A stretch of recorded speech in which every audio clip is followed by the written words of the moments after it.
Et ça se passera comme ça, qu'on le veuille ou pas, sans compter bon.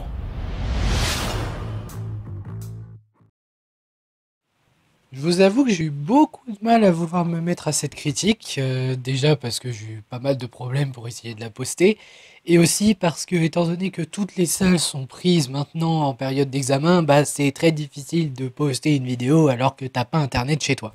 Oui, oui, c'est vrai, j'ai pas internet chez moi. Je sais que beaucoup vont se dire quoi, mais comment tu fais? Bah, je sais pas. C'est pour ça qu'il faut avoir pas mal de jeux pour passer le temps et pas mal de films sur son ordi. Mais bon, j'ai quand même regardé Irishman pour me faire une idée de ce que ça valait.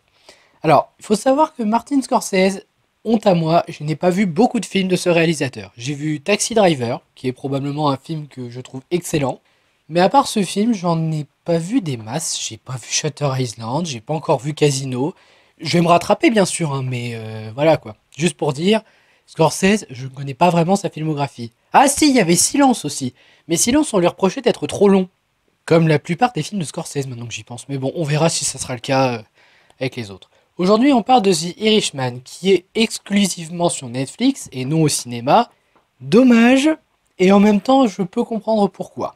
En même temps, Irishman est un film qui fait 3h30. Est-ce que vous pensez vraiment que beaucoup de personnes vont faire le trajet pour 3h30 de film? Surtout que déjà, au bout de 2h30, ils se plaignent. Oh, 2h30, c'est trop long.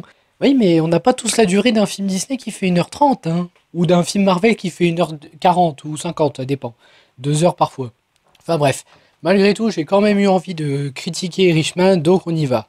De quoi ça parle? Frank a des soucis d'argent, son métier de livreur de viande ne suffit plus. Il décide alors d'entrer dans la mafia organisée afin de pouvoir avoir plus d'argent et veiller au bien de sa famille. On va suivre son histoire racontée par lui-même. En gros, c'est l'histoire globale du film. J'avoue que c'est assez dur à résumer, mais c'est ça. Et je vous avoue que j'ai trouvé ce film réellement excellent. Si, si, je vous jure, j'ai vraiment beaucoup aimé ce film. Bon, j'ai quand même des trucs à redire, mais je tiens à dire quelque chose déjà en priorité. Le fait que le film dure 3h30 ne m'a pas du tout gêné. Pour dire, il est vrai, je regardais parfois l'heure, mais c'était juste histoire de dire, j'espère que je vais pas déborder sur le temps que j'ai de faire autre chose à côté, parce que moi j'ai beaucoup de travail. Mais en vrai, non, j'ai pas vu le temps passer, les 3h30 ça va, les scènes sont à peu près toutes utiles. Enfin, après, je comprends ceux qui se plaignent, 3h30 c'est long. C'est vrai que 3h30 c'est vachement long, c'est encore plus long que la version cinéma du Seigneur des Anneaux. Mais ayant supporté la version longue tout en restant dans la salle, hein, moi je suis pas sorti quand c'est repassé au cinéma, je suis pas sorti du tout avant la fin du générique. Et bah vu comme ça, non, 3h30 ça ne m'a pas gêné. Donc la durée n'est pas dans les défauts. Par contre, il y a des défauts. Ça, je suis obligé de le dire. Bon après, c'est vrai que là, les défauts que j'ai, c'est surtout du chipotage, hein, mais on va quand même en parler. Alors déjà, le fait que les acteurs se retiennent. Je suis pas allergique au fait qu'un acteur ait des limites, surtout avec l'âge de De Niro, Al Pacino et tous les autres. Cependant, j'ai vraiment eu l'impression que les coups étaient retenus dans ce film. Bon, je vous cite une scène, je vous rassure, hein, c'est pas du gros spoil, donc je peux me permettre. En fait, Robert De Niro, donc Frank, il va voir quelqu'un, et ce quelqu'un, il lui donne une leçon en lui faisant, en le frappant, quoi. Vous voyez, en le tabassant, si je peux le dire comme ça. Mais le problème, c'est que on sent que De Niro frappe à côté et qu'il retient ses coups. Et ça, je trouve ça dommage parce qu'on est quand même en 2019 et en 2019, on ne devrait plus voir ça. Mais après, encore une fois, c'est peut-être dû à l'âge de Niro. En parlant d'ailleurs de cette scène, il y a autre chose que je trouve bizarre, c'est des incohérences. Est-ce que si vous vous levez et que vous donnez un léger coup de tête au milieu d'une porte, une double porte qui s'ouvre, est-ce que vous pensez que la vitre se brise? Pour moi, concrètement, non, la vitre ne se brise pas, sauf si la tête est sur la vitre. Mais c'est pas le cas, donc non, je suis désolé, je comprends pas ça. À part ça, je ne vois pas l'intérêt d'avoir mis les textes descriptifs. Alors, c'est utile pour savoir ce que sont devenus les personnages. Mais tu mets pas ça dès que le personnage apparaît. Ou alors c'est un personnage que tu ne reverras pas, je ne sais pas, mais je sais pas, moi j'aurais pas mis ça maintenant. Par exemple, dans la liste de Schindler de Steven Spielberg, lui aussi il mettait des textes en fonction des personnages. Mais c'était après tout ce qui s'est passé. C'était justement qu'est-ce qu'ils vont devenir maintenant que c'est fait. Alors que là, Scorsese, tu découvres un personnage, tu as le texte qui dit il va finir comme ci, comme ça.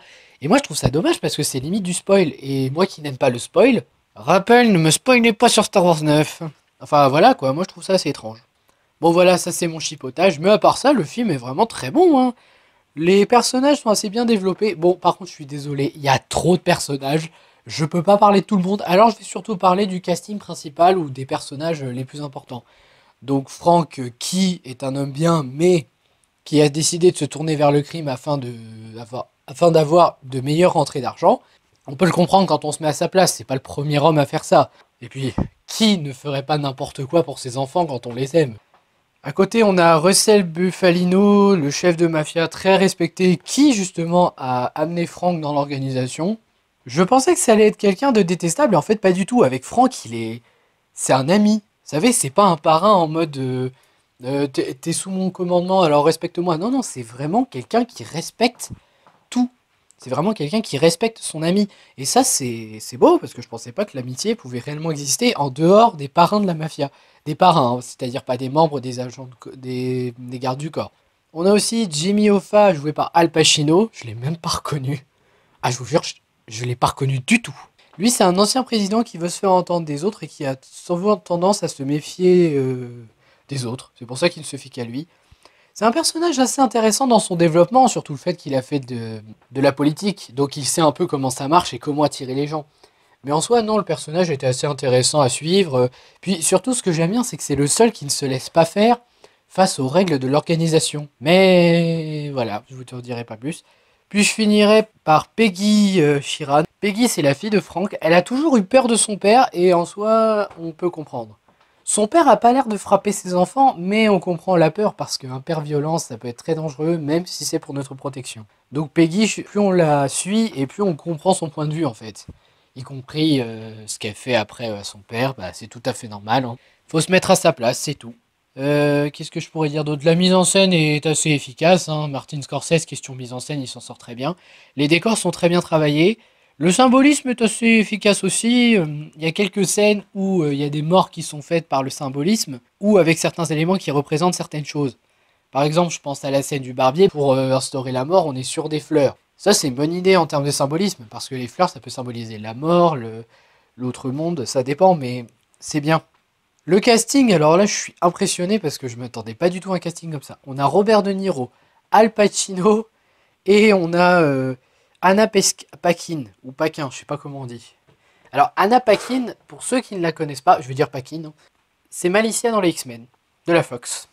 Ouais, c'est pas n'importe quel CV. Hein. Je sais qu'X-Men n'a pas mal divisé, mais elle était très bien en Malicia. Et ça m'a fait plaisir de la voir là. La retranscription est bien faite parce que faut savoir que son métrage se passe dans les années 50 et petit à petit, bah, ça va avec les années 60, 70. Mais je trouve que la retranscription est vraiment réussie par les costumes, par la mise en scène. Les musiques sont sympas, franchement j'ai bien aimé, ça m'a même donné envie de les écouter en dehors du long métrage. Le montage est franchement très efficace. On sent que Martin Scorsese, il a pas mis les scènes au pif, hein. Il a vraiment réfléchi à la construction. Non, je rigole, c'est pas Scorsese qui a fait le montage, mais on sent que c'est réfléchi dans la construction. La VF est aussi excellente, je m'attendais à rien et pourtant c'est très bien. La VF est vraiment très bonne. La tension est réussie aussi, hein. Il m'est souvent arrivé d'avoir peur pour certains personnages, même secondaires, parce qu'on sait jamais ce qui peut leur arriver. Ou parfois on sait et on a peur du comment ça va se faire ou si ça va se faire. Moi j'avoue que je me suis souvent posé la question pour certains. Les costumes sont beaux et les décors sont travaillés.